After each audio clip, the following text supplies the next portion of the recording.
Hello students, today we study polity. In the polity we study about constitution. Constitution means संविधान.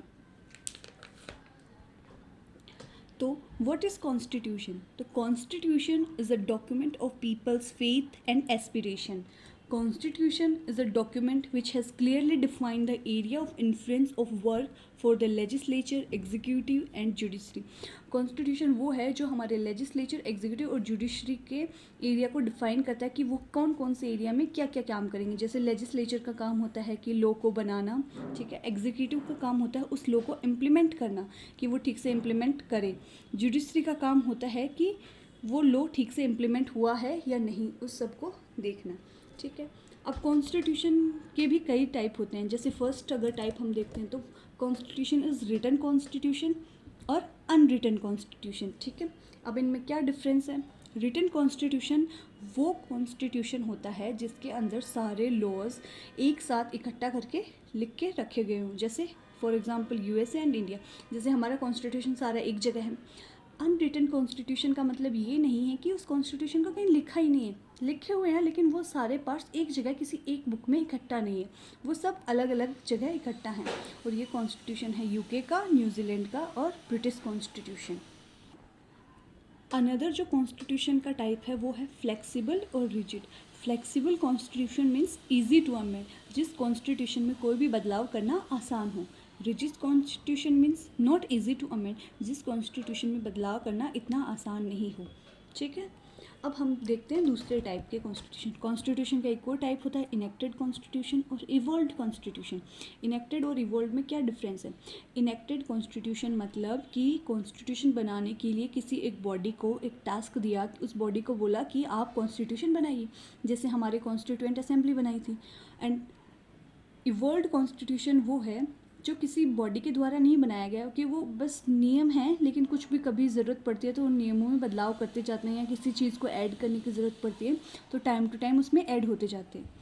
Enacted constitution जैसे for example USA का जो enacted constitution होता है वो written constitution होता है और उसमें कॉन्स्टिट्यूशन ही सुप्रीम होता है. बट जो इवॉल्व्ड कॉन्स्टिट्यूशन होता है वो अनरिटन कॉन्स्टिट्यूशन होता है और उसमें पार्लियामेंट है वो सुप्रीम होता है, जैसे कि यूके एंड न्यूजीलैंड. कॉन्स्टिट्यूशन का एक और टाइप जैसे unitary constitution and federal constitution. Unitary constitution क्या होता है?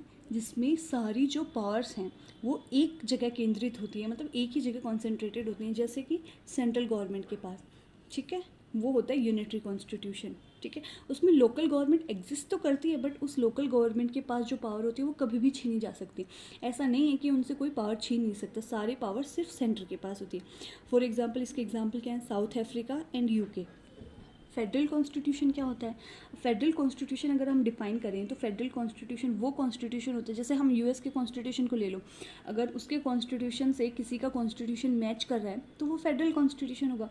अगर उसके कॉन्स्टिट्यूशन से नहीं मैच कर रहा तो वो फेडरल नहीं होगा. लेकिन फेडरल कॉन्स्टिट्यूशन होने के लिए भी क्या चीज़ें की आवश्यकता होती है? तो फेडरल कॉन्स्टिट्यूशन होने के लिए फाइव क्राइटेरिया होने ज़रूरी हैं. वो 5 क्राइटेरिया कौन से हैं? ये हैं. पहला कि उसमें ड्यूअल गवर्नमेंट होनी चाहिए, जैसे कि हमारे इंडिया में है एक सेंट्रल गवर्नमेंट है और उसके नीचे स्टेट गवर्नमेंट है, हमारे तो लोकल गवर्नमेंट्स भी हैं. तो उसमें अगर कोई कॉन्स्टिट्यूशन फेडरल है तो उसके अंदर ड्यूअल गवर्नमेंट होनी चाहिए. डिस्ट्रीब्यूशन ऑफ पावर, पावर को डिस्ट्रीब्यूट करके होना चाहिए. जैसे पावर, हमारी पावर डिस्ट्रीब्यूट है, जैसे पावर का डिस्ट्रीब्यूशन होना चाहिए. किसमें पावर का डिस्ट्रीब्यूशन होना चाहिए? रिटन कॉन्स्टिट्यूशन होना चाहिए, रिजिड होना चाहिए, जिसके अंदर कॉन्स्टिट्यूशन सुप्रीम हो. सुप्रीम क्या हो? कॉन्स्टिट्यूशन सुप्रीम हो, ना कि पार्लियामेंट, ठीक है. इंडिपेंडेंट जुडिशरी होनी चाहिए. रिजिड इन द सेंस जैसे यूएस का कॉन्स्टिट्यूशन है तो उसे सिर्फ अकेले सेंटर अमेंड नहीं कर सकती, उसको अमेंड करने के लिए या उसमें कुछ भी चेंजेस करने के लिए सेंटर और स्टेट्स का एक साथ होना बहुत ज़रूरी है. अभी तक हमने देखा कि कॉन्स्टिट्यूशन क्या होते हैं, उसके कितने टाइप्स होते हैं, कौन कौन से टाइप में क्या क्या होता है. अब हमें देखना है कि इंडिया का कॉन्स्टिट्यूशन क्या है, इंडिया का कॉन्स्टिट्यूशन किस प्रकार का है, किस टाइप का है, और इंडिया के कॉन्स्टिट्यूशन में क्या क्या है. तो हमें पता ही है कि हमारा कॉन्स्टिट्यूशन कब लागू हुआ था. हमारा कॉन्स्टिट्यूशन लागू हुआ था 26 नवंबर 1950 को हमारा कॉन्स्टिट्यूशन फोर्स में आया था. हमारा कॉन्स्टिट्यूशन 26 नवंबर 1950 के अंदर फोर्स में सॉरी 26 नवंबर नहीं, 26 जैन को 1950 में फोर्स में आया था, जिसको हम रिपब्लिक डे के तौर पे मनाते भी हैं। ठीक है, तो अब हमारे इंडियन कॉन्स्टिट्यूशन के फीचर्स क्या क्या हैं, उसमें क्या क्या है वो चीज़ हम देखते हैं। तो फीचर्स ऑफ इंडियन कॉन्स्टिट्यूशन, सबसे पहला जो फीचर है इंडियन कॉन्स्टिट्यूशन का वही है कि एक lengthiest written constitution of the world है। पूरी दुनिया में सबसे लेंथीएस्ट रिटन कॉन्स्टिट्यूशन, कैसा कॉन्स्टिट्यूशन है? Written constitution. Written constitution in the sense, इसके लिए हमने एक बॉडी को एक टास्क दिया कि वो कॉन्स्टिट्यूशन बनाए। ओरिजिनली हमारे कॉन्स्टिट्यूशन में क्या क्या चीज़ें थी? ओरिजिनली हमारे कॉन्स्टिट्यूशन में एक प्रीएम्बल था, ठीक है, प्रीएम्बल मतलब summary of the constitution. Preamble था, 395 आर्टिकल्स थे जिनको 22 पार्ट्स में डिवाइड किया गया था।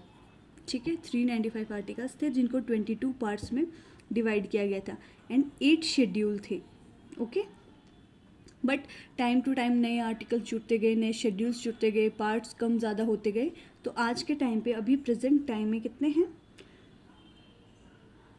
प्रेजेंट टाइम में है 470 तो आर्टिकल्स हैं, ठीक है, जिनको 25 पार्ट्स में डिवाइड किया गया और 12 शेड्यूल है। बस आज के टाइम में ये सारी चीज़ें। अब देखते हैं हमारा इंडिया का कॉन्स्टिट्यूशन इतना लेंथीएस्ट क्यों है। तो इसके लेंथीएस्ट या इसके एलिफेंटेसाइज होने के क्या कारण हैं? इसके कारण एक तो ज्योग्राफिकल फैक्टर, मतलब हमारा इंडिया बहुत ही वास्ट है, तो उसका एक छोटा सा कॉन्स्टिट्यूशन नहीं बन सकता, उसके लिए एक बड़ा कॉन्स्टिट्यूशन ही चाहिए। दूसरा historical factor, historical factor in the sense government of India act 1935, जिससे हमारे कॉन्स्टिट्यूशन में बहुत सारी चीज़ें बोरो की गई हैं। एक है कि सिंगल कॉन्स्टिट्यूशन, हमारे स्टेट और सेंटर के लिए एक ही कॉन्स्टिट्यूशन है, इसकी वजह से ये इतना लेंथीएस्ट है। सेकंड जो हमारा फीचर है कॉन्स्टिट्यूशन का वो है ड्रॉन फ्रॉम वेरियस सोर्सेज, मतलब हमारा कॉन्स्टिट्यूशन देश के बहुत सारे कॉन्स्टिट्यूशनों को देखकर, पढ़कर, समझकर बहुत सारी चीज़ें उनमें से ली हुई हैं। जैसे कि फॉर एग्जांपल अगर मैं आपको बताऊं कि क्या कौन से कॉन्स्टिट्यूशन से क्या क्या लिया हुआ है, तो जैसे हमारा स्ट्रक्चरल पार्ट है कॉन्स्टिट्यूशन का, स्ट्रक्चरल जो पार्ट है वो गवर्नमेंट ऑफ इंडिया एक्ट 1935 से लिया हुआ है। ठीक है, जो उसके फंडामेंटल राइट्स हैं, हमारे कॉन्स्टिट्यूशन के फंडामेंटल राइट्स हैं, वो अमेरिकन कॉन्स्टिट्यूशन से लिए हुए हैं। ठीक है, अमेरिकन कॉन्स्टिट्यूशन इंस्पायर्ड हैं। और जो DPSPs हैं, हमारे directives principles of state policies हैं, वो आयरिश कॉन्स्टिट्यूशन से लिए हुए हैं, और जैसे हमारे बोल सकते हैं जिसको द कैबिनेट गवर्नमेंट का जो भी है, cabinet government and relation between the executive and the legislature, ये सारे हमने ब्रिटिश कॉन्स्टिट्यूशन से बोरो किए हैं। लेकिन हमारे कॉन्स्टिट्यूशन में सबसे ज़्यादा इन्फ्लुएंस है वो गवर्नमेंट ऑफ इंडिया एक्ट, जो GOI एक्ट है 1935 उसका है।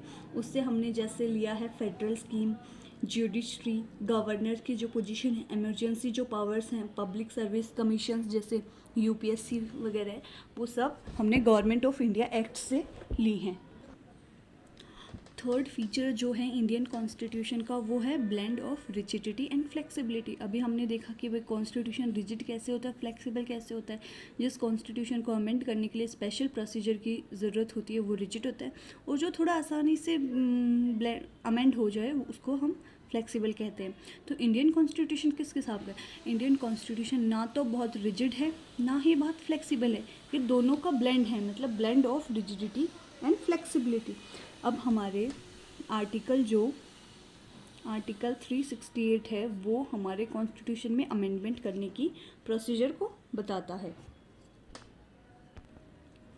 आर्टिकल जो 368 है वो कॉन्स्टिट्यूशन को अमेंड करने के प्रोसीजर को बताता है, लेकिन ये अमेंडमेंट भी दो टाइप के प्रोसीजर को बताता है। एक वो कॉन्स्टिट्यूशन अमेंडमेंट जो सिर्फ स्पेशल मेजॉरिटी ऑफ पार्लियामेंट के थ्रू ही अमेंड हो सकते हैं, और दूसरे वो जिनमें स्पेशल मेजॉरिटी के साथ साथ हाफ ऑफ द स्टेट्स का रेटिफिकेशन भी चाहिए, जैसे कि GST। मतलब कुछ अमेंडमेंट तो सिर्फ पार्लियामेंट की स्पेशल मेजॉरिटी से ही हो जाते हैं। Special majority in the sense 2/3 majority of the members of the each house present and voting, मतलब जो वहाँ प्रेजेंट हैं और वोट कर रहे हैं उनके 2/3 हो, वो स्पेशल मेजॉरिटी होती है। ठीक है, और लेकिन कुछ अमेंडमेंट ऐसे होते हैं जिनमें स्पेशल मेजॉरिटी के साथ साथ हाफ स्टेट्स का मंजूरी भी चाहिए होती है, जैसे हमारी जीएसटी को लाने के लिए ये चाहिए होती थी। फोर्थ फीचर है फेडरल सिस्टम विद यूनिटरी बायस। अब इसमें कैसे है कि हमारा सिस्टम फेडरल भी है लेकिन यूनिटरी भी है। वैसे देखा जाए तो हमारा ड्यूअल कॉन्स्टिट्यूशन है, ठीक है, सेपरेशन ऑफ पावर भी है, इंडिपेंडेंट जुडिशरी भी है रिटन कॉन्स्टिट्यूशन में, तो उन सब के हिसाब से हमारा कॉन्स्टिट्यूशन है वो फेडरल है। लेकिन विद यूनिटरी बायस कैसे है?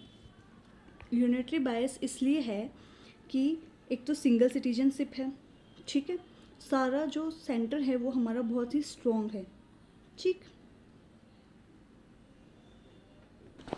सिंगल सिटीजनशिप जो एक नॉन फेडरल कैरेक्टर है, तो मतलब फेडरल वाली सारी चीज़ें हमारे कॉन्स्टिट्यूशन में हैं, लेकिन नॉन फेडरल वाली चीज़ें भी हैं, जैसे कि strong centre, single citizenship, flexibility of constitution, integrated judiciary, appointment of governor by the centre. जो स्टेट में जो गवर्नर की पोस्ट होती है, जो गवर्नर के हमारे पोस्ट होती है, वो सेंटर के थ्रू अपॉइंट किया जाता है, तो वो एक नॉन फेडरल कैरेक्टर हो गया। और जैसे कि all India services, emergency provisions etcetera, तो ये सब हमारे नॉन फेडरल कैरेक्टर हैं। नेक्स्ट फीचर जो है पार्लियामेंट्री फॉर्म ऑफ गवर्नमेंट, कि हमारे इंडियन जो कॉन्स्टिट्यूशन है वो पार्लियामेंट्री फॉर्म पे बेस्ड है, ना कि प्रेसिडेंटियल फॉर्म पे बेस्ड है, मतलब ये ब्रिटिश कॉन्स्टिट्यूशन से बोरो किया गया है। ओके, अब हमारा constitution parliamentary form of government पे बेस्ड तो है। अब पार्लियामेंट्री फॉर्म ऑफ जो गवर्नमेंट होती है, पार्लियामेंट्री फॉर्म ऑफ जो गवर्नमेंट होती है, उसको एक और नाम से बोला जाता है Westminster model of government, ये भी बोला जाता है उसको। अब पार्लियामेंट्री फॉर्म ऑफ गवर्नमेंट के क्या क्या फीचर्स होते हैं भाई, क्या क्या इसके फीचर्स हैं? तो क्या होता है, प्रेजेंस ऑफ नॉमिनल हेड, जैसे हमारे भी है नॉमिनल हेड है, जैसे प्रेसिडेंट है वो नॉमिनल हेड है, रियल हेड है वो prime minister. Majority party rule, majority party का रूल होता है, ठीक है। Collective responsibility of the executive to the legislature, ठीक है। Membership of the minister in the legislature, leadership of the prime minister और the chief minister, dissolution of the lower house means Lok Sabha और legislative assemblies. Next feature है synthesis of parliamentary sovereignty and judicial supremacy, मतलब दोनों कैसे हैं कि जो supreme court है वो एक तरफ तो किसी भी पार्लियामेंट लॉ को अनकॉन्स्टिट्यूशनल डिक्लेयर कर सकता है, दूसरी तरफ जो पार्लियामेंट है वो कॉन्स्टिट्यूशन में कुछ भी बदलाव कर सकती है, ठीक है। नेक्स्ट हमारा है इंटीग्रेटेड एंड इंडिपेंडेंट जुडिशरी, ठीक है। अब जुडिशरी इंटीग्रेटेड या independent judiciary in the sense, हमारे इंडियन कॉन्स्टिट्यूशन में 3 टायर की जुडिशरी होती है। सबसे ऊपर जो होता है वो सुप्रीम कोर्ट, सेकंड पे हाई कोर्ट्स एंड थर्ड पे डिस्ट्रिक्ट कोर्ट्स या फिर जो भी हमारे डिस्ट्रिक्ट में होते हैं वो वाले कोर्ट्स, ठीक है। नेक्स्ट होते हैं हमारे फंडामेंटल राइट्स। फंडामेंटल राइट्स 6 हैं, ओरिजिनली कॉन्स्टिट्यूशन में 7 थे, लेकिन 1 फंडामेंटल राइट जो राइट टू प्रॉपर्टी है उसको डिलीट कर दिया गया है एंड उसको एक लीगल राइट बना दिया गया है, ठीक है। डायरेक्ट फंडामेंटल राइट्स जो हैं वो हमने अमेरिकन कॉन्स्टिट्यूशन से बोरो किए हैं। डायरेक्टिव प्रिंसिपल्स, नेक्स्ट फीचर है हमारा डायरेक्टिव प्रिंसिपल्स, ठीक है। डायरेक्टिव जो प्रिंसिपल्स हैं वो वेलफेयर ऑफ स्टेट को देखते हैं, मतलब स्टेट के वेलफेयर में जो काम करना होता है वो डायरेक्टिव प्रिंसिपल। लेकिन नेक्स्ट हमारा जो है वो फंडामेंटल ड्यूटी, फंडामेंटल ड्यूटीज़ जो हैं वो स्टूडेंट, फंडामेंटल ड्यूटीज़ ओरिजिनली हमारे कॉन्स्टिट्यूशन का पार्ट नहीं थी, ओरिजिनली हमारे कॉन्स्टिट्यूशन में फंडामेंटल ड्यूटीज़ नहीं थी, इनको बाद में कॉन्स्टिट्यूशन अमेंडमेंट के थ्रू ऐड किया गया है। कौन से कॉन्स्टिट्यूशन अमेंडमेंट के थ्रू ऐड किया गया है? इनको 42nd कॉन्स्टिट्यूशन अमेंडमेंट 1976 के थ्रू ऐड किया। उस वक्त 10 फंडामेंटल ड्यूटीज़ को ऐड किया था, 10 फंडामेंटल, लेकिन अभी करंट में जो फंडामेंटल ड्यूटीज़ हैं वो 11 है। जो 11th जो फंडामेंटल ड्यूटी है उसको 86th कॉन्स्टिट्यूशन अमेंडमेंट एक्ट 2022 के थ्रू ऐड किया गया है। तो फिलहाल अभी हमारे कॉन्स्टिट्यूशन में 11 फंडामेंटल ड्यूटीज़ हैं जो आर्टिकल 15A के अंडर आती हैं। नेक्स्ट जो फीचर है वो इंडियन कॉन्स्टिट्यूशन का है सेक्युलर स्टेट, ठीक है, कि हमारे जो इंडियन कॉन्स्टिट्यूशन है वो किसी भी रिलीजन को एज ए स्टेट रिलीजन या एज ए कंट्री रिलीजन नहीं मानता, वो सभी रिलीजन्स को इक्वल रिस्पेक्ट देता है, कोई भी स्टेट रिलीजन उसका नहीं है।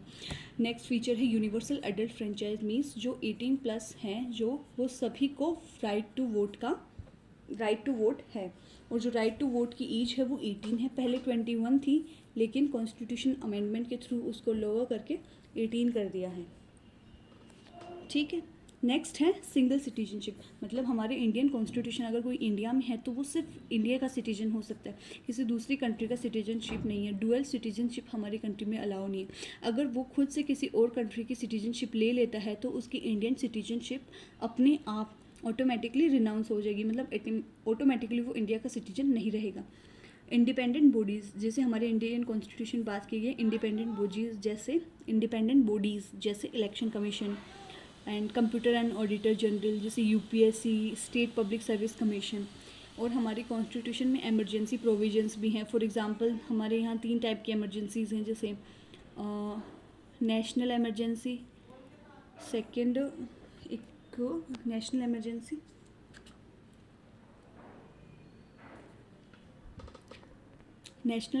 है, एक स्टेट इमरजेंसी है, थर्ड फाइनेंशियल इमरजेंसी अभी तक हमारी कंट्री में लागू नहीं है। एक 3 टियर गवर्नमेंट है, जैसे कि सेंट्रल गवर्नमेंट, फिर उसके नीचे स्टेट गवर्नमेंट, उसके नीचे लोकल गवर्नमेंट। ये 3rd टायर गवर्नमेंट, इसमें भी 2 हैं हमारे, एक पंचायती राज और एक म्युनिसिपल कॉरपोरेशन, ठीक है। लास्ट फीचर है कोऑपरेटिव सोसाइटीज़, जो हमारे कॉन्स्टिट्यूशन के अंदर दिया हुआ है। ओके, अब ये सब तो हमने कॉन्स्टिट्यूशन के फीचर्स पढ़ लिए कि कॉन्स्टिट्यूशन के क्या क्या फीचर्स हैं। जैसे हमने अभी अभी देखा कॉन्स्टिट्यूशन, अभी हम समराइज़ करते हैं कि कॉन्स्टिट्यूशन के क्या क्या फीचर्स हैं। हमने सबसे पहले देखा कि वो सबसे लेंथीएस्ट कॉन्स्टिट्यूशन है, एक तो हमारा सबसे लेंथीएस्ट रिटन कॉन्स्टिट्यूशन है, ठीक है। Second, drawn from various sources, अलग अलग सोर्सेज से उसको लिया गया है, मतलब कुछ पार्ट उसका किसी कॉन्स्टिट्यूशन से लिया गया, कुछ पार्ट किसी कॉन्स्टिट्यूशन से लिया। थर्ड, उसका हमने देखा blend of rigidity and flexibility, ठीक है। फोर्थ, हमने देखा federal system with unitary bias. Fifth, हमने देखा पार्लियामेंट्री फॉर्म ऑफ गवर्नमेंट।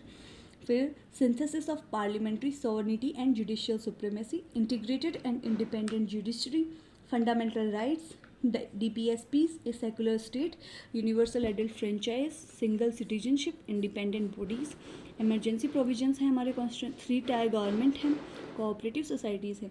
अब हमारे कॉन्स्टिट्यूशन के कुछ क्रिटिसिज्म भी है, वो भी हम देख लेते हैं कि क्या क्रिटिसिज्म है। अब क्या क्रिटिसिज्म है हमारे कॉन्स्टिट्यूशन का, क्रिटिसिज्म ऑफ इंडिपेंडेंट कॉन्स्टिट्यूशन। तो इसके क्रिटिसिज्म में है कि एक बोरोड कॉन्स्टिट्यूशन है, ये कहना है कि एक बोरोड कॉन्स्टिट्यूशन है, मतलब दूसरों से उधार लिया गया कॉन्स्टिट्यूशन, क्योंकि इसके अंदर बहुत सारी चीज़ें अलग अलग कॉन्स्टिट्यूशन से बोरोड हैं। जैसे कि फंडामेंटल राइट्स है वो अमेरिकन कॉन्स्टिट्यूशन से बोरोड है, ठीक है। DPSPs हैं वो आयरिश कॉन्स्टिट्यूशन से बोरोड हैं। जैसे हमारे जो भी गवर्नर की पोस्ट्स वगैरह हैं वो गवर्नमेंट ऑफ इंडिया एक्ट 1935 उससे बोरो की गई हैं। तो बहुत सारे बोरोड हैं। सेकेंड, इसका क्रिटिसिज्म क्या है कि ये carbon copy of government of India act 1935 जो कि ब्रिटिशर्स लेके आए थे। तो हमारे कॉन्स्टिट्यूशन का बहुत सारा, मतलब काफ़ी बड़ा हिस्सा जो है वो गवर्नमेंट ऑफ इंडिया एक्ट से लिया गया है, ठीक है। थर्ड, इसका क्रिटिसिज्म है कि अन इंडियन है और एंटी गांधीयन है, अन इंडियन और एंटी इंडियन है, क्योंकि इसमें इंडिया की कोई फिलोसफी झलकती नहीं है। ज़्यादातर सारी ब्रिटिशर्स की या बाहर के लोगों के कॉन्स्टिट्यूशन की झलक दिखाई देती है, इंडियन कॉन्स्टिट्यूशन की झलक नहीं दिखाई देती, ठीक है। और हमारे कॉन्स्टिट्यूशन में एक क्रिटिसिज्म इसका है कि ये अनगांधीयन है। लोगों को कहना है कि ये गांधीयन कॉन्स्टिट्यूशन नहीं है, because it doesn't contain the philosophy and ideals of Mahatma Gandhi. क्योंकि लोग इसको अनगांधीयन इसलिए बताते हैं क्योंकि ये महात्मा गांधी की कोई भी फिलोसफी को कंटेन नहीं करता, लेकिन ऐसा नहीं है। DPSPs के अंदर लिखा हुआ है कि पंचायती राज और म्यूनसिपल कॉरपोरेशन को स्टैब्लिश किया जाएगा। एक नेक्स्ट इसका जो क्रिटिसिज्म है वो एलिफेंट साइज़, मतलब कि एक हाथी की जितनी इसकी साइज़ है, इन द सेंस ये बहुत बड़ा है। अभी हमने सबसे पहला इसका फीचर क्या देखा, lengthiest written constitution in the world. Okay, last इसका नेक्स्ट क्रिटिसिज्म है, जो लास्ट इसका क्रिटिसिज्म है वो पैराडाइज ऑफ लॉयर्स। ये क्यों बताया गया है इसको, क्योंकि कॉन्स्टिट्यूशन को बनाने के लिए हम देखा जाए तो जैसे पंडित जवाहरलाल नेहरू ऐसे सिर्फ लॉयर्स लोगों ने मिलके इसको सारी चीज़ें बनाए हैं। तो इसको एक क्रिटिसिज्म ये भी बोला गया कि एक पैराडाइज ऑफ लॉयर्स है, ठीक है। तो स्टूडेंट्स, हमने आज देख लिया कि व्हाट इज़ कॉन्स्टिट्यूशन क्या होता है in general, what is constitution, and हमने इंडियन कॉन्स्टिट्यूशन के बारे में देख लिया हमने। ओके।